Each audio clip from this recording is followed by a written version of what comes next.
자, 이 페이지 46에 관련해서 좀 어법적인 부분에서 보충 설명을 하나 할 게 있거든. 자, 이번에는 약간 어법적인 부분에서 접근을 할 거예요. 무슨 얘기냐면은 저하고 이제 두 가지 정도로 살펴볼 건데, 첫 번째가 뭐냐? 과거 시제하고 그 다음에 현재 완료를 구별하는 거. 두 번째는요, 과거 동사하고요, 헤드, PP를 구별하는 거. 이 두 가지에 관련해서. 왜냐면 이게 어법 같은 데서 가끔씩 등장을 합니다. 자, 그럼 먼저 아까 선생님이 그려뒀던 그 그림을 먼저 머릿속에다 좀 그려주세요. 아니면 여러분들이 따로 필기를 하셨으니까 그 필기를 보고 하셔도 상관없습니다. 자, 아까 제일 중요한 게 뭐였냐면은 이 현재 완료라고 하는 개념은 과거부터 현재까지의 범위다라고 이야기를 했고, 과거 동사 혹은 현재 시제 같은 경우에는 약간 일종의 시점을 나타내는, 점을 나타내는 개념이다라고 이야기를 했었지. 그러다 보니까 얘하고 얘는 해석은 우리말로는 똑같이 하지만 같이 쓰일 수가 없는 애예요. 이 개념 자체가 달라버리니까. 근데 그거를 좀 더 어법 문제에서는 여러분들한테 명확하게 나타내 줍니다. 어떻게? 자, 요 과거 동사, 그러니까 과거 시제를 써야 되는 그런 과거 시제를 나타내주는 장치들이 있어요. 다시. 과거 시제를 나타내는 표현들이 있거든.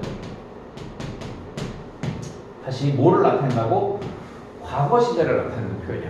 그럼 얘는 말 그대로 누구를 나타내는 거라고? 과거 시제만 나타낼 수 있는 거예요. 완료 시제는 나타낼 수 있다 없다? 없어. 왜? 완료하고 과거 자체가 다른 거니까. 오케이? 자, 그래서 이 과거 시제를 나타내주는 표현이 나오면은 무조건 뭘 쓰면 된다? 과거를 쓰시면 되는 거예요. 그럼 이게 없으면요, 현재 완료. 이런 식으로 보시면 됩니다. 선생님, 그럼 뭐 현재 완료를 나타내주는 표현은 없나요? 절대적인 건 아닌데요. 보통은 대개는 한 10에 9은 이런 것들이 쓰여요.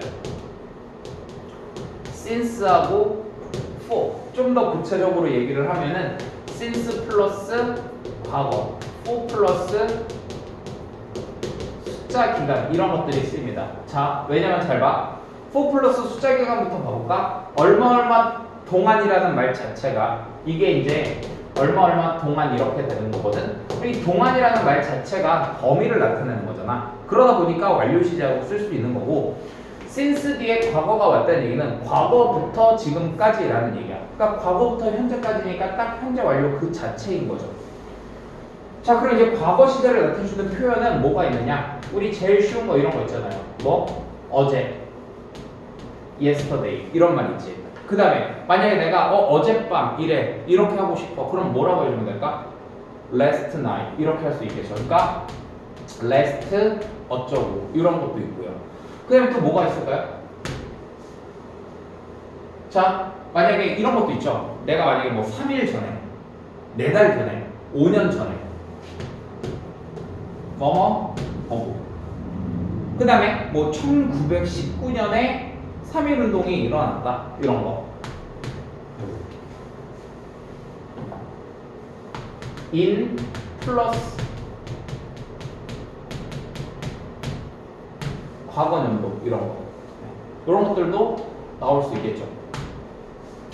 자, 그다음 또 뭐가 있을까요? 그 당시에, 과거의 그 당시에, 그때. 뭐 then, 혹은 이걸 풀어 쓰게 되면은 at that time, 이런 말들. 자, 그 다음에 또 이런 것도 있다? 뭐냐면은 과거만을 나타내주는 표현은 아닌데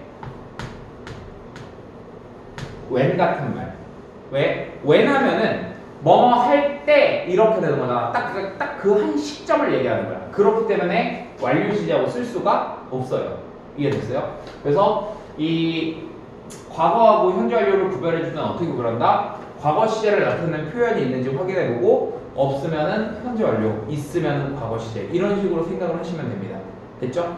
자, 그럼 이제 요건 어떻게 따지면 되느냐? 아까 전에 제가 이미 답을 얘기했어요. 어떻게? 얘는 둘 중에 하나라고 그랬지.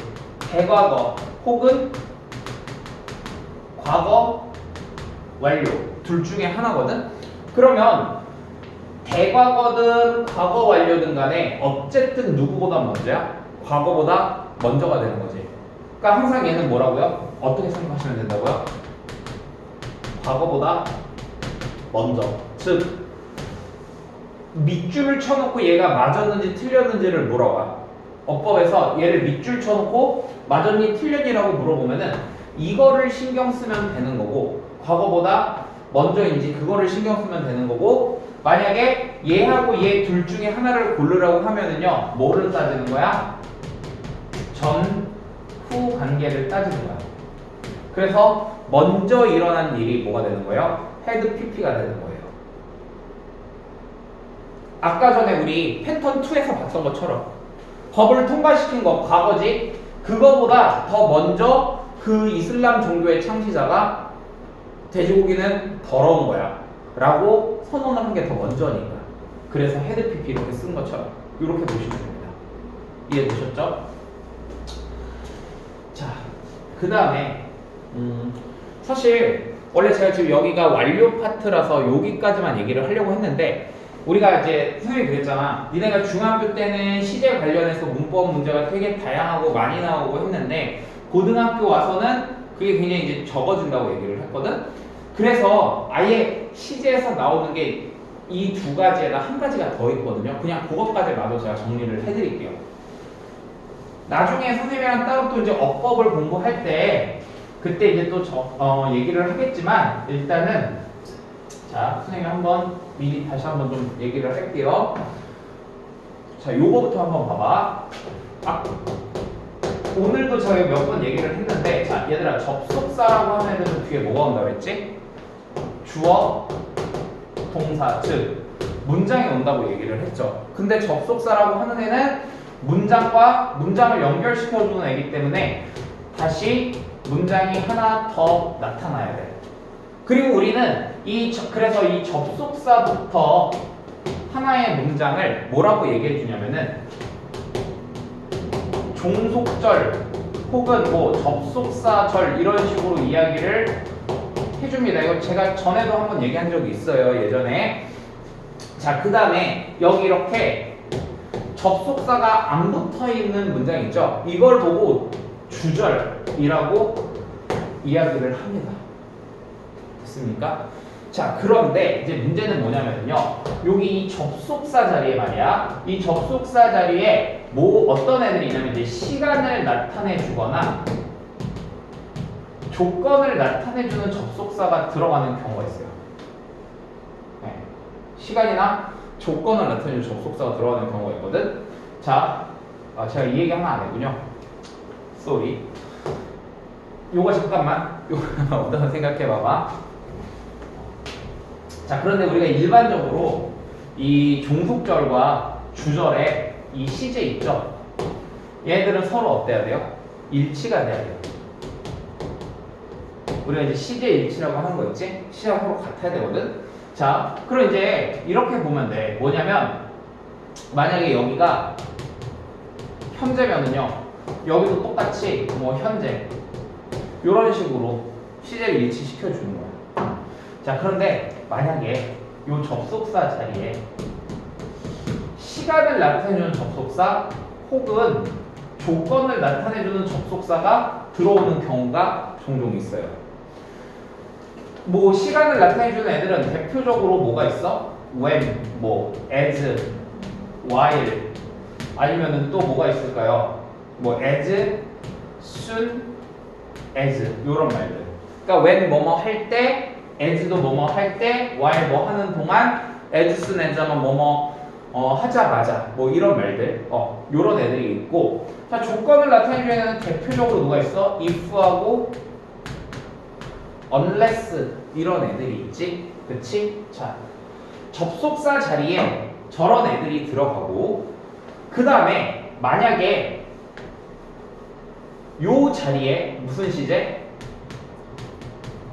미래 시제가 등장을 하는 거야. 자, 다시 두 가지 지금 조건이 나왔어요. 첫 번째 뭐라고? 접속사 자리에, 종속절에서 접속사 자리에 이런 애들이 나오고, 두 번째 뭐라고? 주절의 동사가 무슨 시제? 미래 시제. 이렇게 되잖아? 그러면 이제 어떤 결론이 발생하느냐? 종속절의 시제는 무슨 시제를 써준다? 현재 시제를 써주는 거야. 현재 시제. 그럼 이제 여기서 듣는 생각. 선생님, 시제 일치해줘야 된다며요. 예외예요. 예외. 어느 경우?